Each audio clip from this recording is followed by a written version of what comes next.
కానీ సినిమాని తెలుగు ప్రేక్షకుల నుంచి కానీ భారతదేశం నుంచి కానీ తీయలేం. Entertainment is the soul of this nation. అది మన సంస్కృతాలకు మూలాలు ఇవన్నీ. అందుకని ఈ సినిమాని తీసేయలేం మన జీవితాల్లో నుంచి. అలాగే నాకు ఎప్పుడు ఏ హీరో విజయం మీద నాకు ఎప్పుడు ఇన్సెక్యూరిటీ ఉండదు. అందరూ బాగుండాలని కోరుకుంటాను. సర్వే జనం సుఖినో భవంతో నేను ఒక్కనే బాగుండాలి, మిగతా వాళ్ళు పోవాలి మనం కాదు, అందరూ బాగుండాలని కోరుకుంటాను. అలాగే నేను చాలా పర్యాలు చెప్తూ ఉంటాను.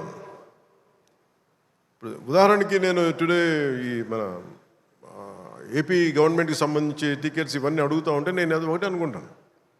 First of all ticket hikes ఇవన్నీ ఏంటి? ఇట్ ఈస్ అబౌట్ ఎవరిని ఎక్స్ప్లాయిట్ చేయడం కాదు కదా. Cinema is not a compulsory మన గన్ పాయింట్లు పెట్టి మీరు చూడాలనుకో మన చాయిస్ ఉంది. ఈరోజు నెట్ఫ్లిక్స్ ఉంది, ఈరోజు మనకి అమెజాన్ కావచ్చు, మల్టిపుల్ ఓటీటీ ప్లాట్ఫామ్స్ ఉన్నాయి. ఫస్ట్ డే వెళ్ళి చూడాలనుకోవటంలో కూర్చోబెట్టి ఇంత ఖర్చు పెట్టుంటారు. దీనికి ఒకసారి నన్ను అడుగుతూ ఉంటాను. నా సినిమాలకి నేను ఇంకా తక్కువ రేట్లు ఇచ్చుకున్నాను, కానీ మిగతా హీరోల సినిమాలకి నేను ఎక్కువ రేట్లు ఇచ్చిన తెలియజేసాను. నా దగ్గరికి వస్తారు, అస్సలు నాకు సంబంధం లేదు. నేను ఏదైనా ఉంటే నేను ఒకటే అడుగుతాను. ఆంధ్రప్రదేశ్కి ఏదైనా సినిమాలు వచ్చి మిగతా హీరోలు నిర్మాతలు వచ్చినప్పుడు నేను ఒకటే అడుగుతాను, మీరెవ్వరూని దేహి అనకండి దయచేసి. మీరు దేహి అంటూ నాకు మీరు ఎంత కష్టపడి తీస్తారో నాకు తెలుసు. పైగా మీరు పెంచిన ప్రతి రూపాయిలో యు పే 18% జిఎస్టీకి వెళ్తుంది. వదిలేస్తే ఎవరో బ్లాక్లో టికెట్లు అమ్ముకొని మళ్ళీ అది క్యాష్గా వెళ్ళిపోద్ది. అది గవర్నమెంట్కి రెవెన్యూ కాదు, ఎవరికి కాదు. అందుకని చెప్పి దీన్ని బేస్ చేసుకొని నేను ఆంధ్రప్రదేశ్కి ప్రత్యేకించి అది ప్రభుత్వం ఎన్డీఏ ప్రభుత్వం కాబట్టి నేను మనస్ఫూర్తిగా ఇర్రెస్పెక్ట్ ఆఫ్ హీరో, పుష్ప కావచ్చు, లేదంటే మన జూనియర్ ఎన్టీఆర్ గారు కావచ్చు, మహేష్ గారిది కావచ్చు. మహేష్ గారు వచ్చిన రిలీజ్ అయిందో లేదు తెలియదు కానీ నాకు ఈ మధ్యకాలంలో ఏ సినిమా వచ్చినా కానీ ఇంక్లూడింగ్ కల్కి ప్రభాస్ గారి కావచ్చు, ఇంక్లూడింగ్ మన కాంతారా కూడా కర్ణాటకలో తెలుగు సినిమా పోస్టర్లు కూడా పడకూడదు అని అన్నా కానీ నేను కాంతారాకి ఆ వివక్ష చూపించలేదు. అదే మనది భారతదేశపు సినిమా, అది ఎక్కడైనా ఆడాలి. ఇది ఇది ఇది మన ఒక్కరిది కాదు, ఇది మన అందరం బాగుండాలని కోరుకుంటాం. సో అలాంటిది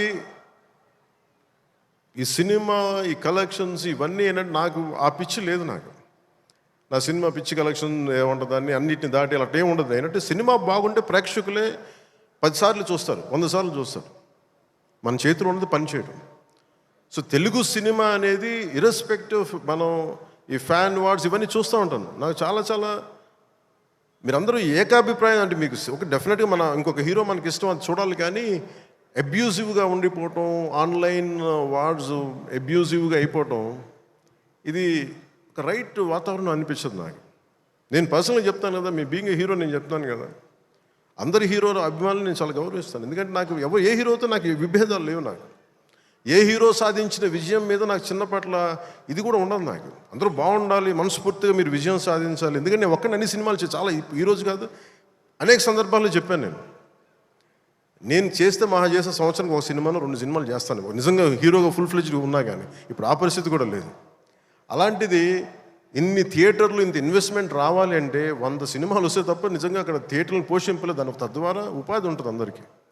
అందుకని సినిమాలు బాగుండాలి, అందరూ చూడాలని కోరుకుంటాను తప్ప దాంట్లో మన సినిమా కూడా ఆడాలని నేను కోరుకుంటాను. ఒక హీరోగా నా ఒక ధర్మం, నా ప్రొడ్యూసర్స్ బాగుండాలని కోరుకుంటాను. నా సినిమాకి నేను చాలా లో టైంలో ఉన్నప్పుడు భీమ్లా నాయక్ అనే సినిమాకి మీరు నిలబడిన విధానం నేను మర్చిపోలేను. నా అభిమానులకి ఒకసారి అనుకుంటా, నేను మీరు కనుక లేకపోతే పవన్ కళ్యాణ్ అనేవాడు లేడు. ఒకసారి నాకు సభకు వచ్చే వరకు నేను ఏం మాట్లాడాలో నాకే పెద్ద అవగాహన ఉండదు. కానీ మిమ్మల్ని చూశాక ఒకటే చెప్పాలనిపిస్తుంది, మీ నుంచి నాకు 2 గుండెల దూరం అంతే. నా గుండె నుంచి మీకు ఎంత దూరం అంతే, అంత మీద మనందరి మధ్య 2 గుండెల దూరం అంతే. I love you.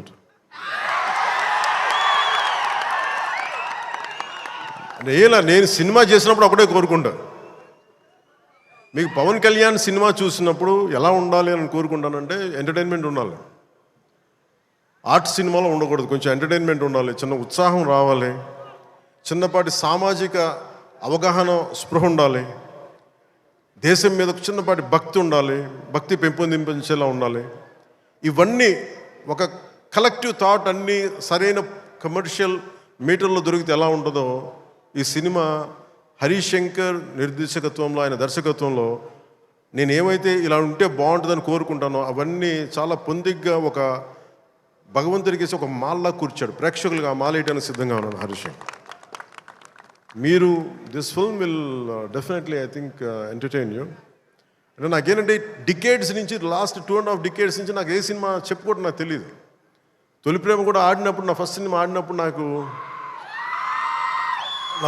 ఆడినప్పుడు కూడా, అంటే మేబీ నా 3rd, 4th సినిమా, నాకు తెలియదు అది ఎంత హిట్ అయిందని కూడా తెలియదు. అలాగే మన ఓజీ హిట్ అయినప్పుడు కూడా నాకు తెలియదు. అంటే నాకేమనుకుంటానంటే మన పని అయిపోయింది కదా, మీరు చొక్కాలు చించుకుంటారా, థియేటర్లో ఏం చేస్తారో నాకు తెలియదు. నాకు అలాగే ఈ సినిమా మీకు అత్యంత అద్భుతమైన వినోదం ఇవ్వాలి, మీకు జోష్నివ్వాలని మనస్ఫూర్తిగా కోరుకుంటూ మీ అందరికీ మరోమారు ఒకటి నా కుదిరినంత వరకు అంటే నేను చాలాసార్లు అనుకున్నాను, ఒకసారి సినిమాలో పాలిటిక్స్లోకి వెళ్ళి సినిమాలు వదిలేస్తే బెటర్ అనిపిస్తే ఒకసారి.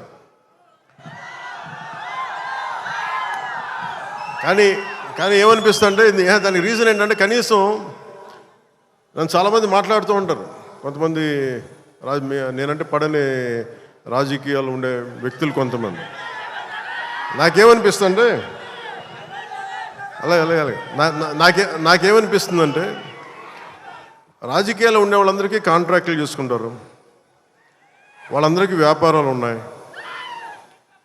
నాకు సినిమా ఉంది, కాకపోతే నేను కూర్చోబెట్టి మొత్తం పనులు అన్నీ వదిలేసి, బాధ్యతలు వదిలేసి నేను సినిమాలు చేయట్లా. కనీసం ప్రతి మనిషికి 8 hours డ్యూటీ చేయాలి. అది కనీసం బేసిక్ రూల్, అది 8 hours. అలాంటిది నేను 16 గంటలు పనిచేస్తాను, 14 గంటలు పనిచేస్తాను. ఒక 3-4 గంటలు ఇలాంటి సమయంలో కుదిరితే అన్నీ కరెక్ట్గా పెట్టుకొని, నా సమయాన్ని నిజంగా దృష్టిని, దాని తాలూకు విలువను గుర్తించి సరిగ్గా ప్లాన్ చేసుకుంటే, మన ఉస్తాద్ భగత్ సింగ్ లాగా ఎలా ప్లాన్ చేయగలం హరీష్ చూపించారు అది. సో నాకు దాన్ని బట్టి సినిమాలో మనం చేయొచ్చని ఒక చిన్నపాటి ఆశ అయితే కలిగింది. అంటే ఆశ కంటే కూడా చెప్పాలంటే ఒక ధైర్యం వచ్చింది. సో నెక్స్ట్ టైం ఎవరైనా సినిమా చేయాలి నా దగ్గరికి వచ్చినప్పుడు హరీష్ శంకర్ గారికి, మైత్రి మూవీస్కి నేను పంపిస్తాను. వాళ్ళు ఎలా ప్లాన్ చేశారు, ఎలా అత్యంత తక్కువ టైంలో, అంటే నేను వాళ్ళకి అర్థమయ్యేది కాదు. ఎప్పుడు నేను ఆంధ్రాలో ఉన్నాను, ఎప్పుడు ఇక్కడ ఉన్నాను అర్థమయ్యేది కాదు ఎవరికి.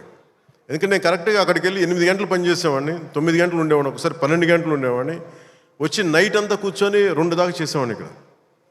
ఇవన్నీ చేయగలిగానంటే ఇది బేసికలీ నా కాలం తాలూకు విలువను అర్థం చేసుకొని దాన్ని ముందుకు తీసుకెళ్ళినందుకు మనస్ఫూర్తిగా నిర్మాతలు రవి గారికి, నవీన్ గారికి, ప్రతి ఒక్కరికి నా ధన్యవాదాలు తెలుపుకుంటాను.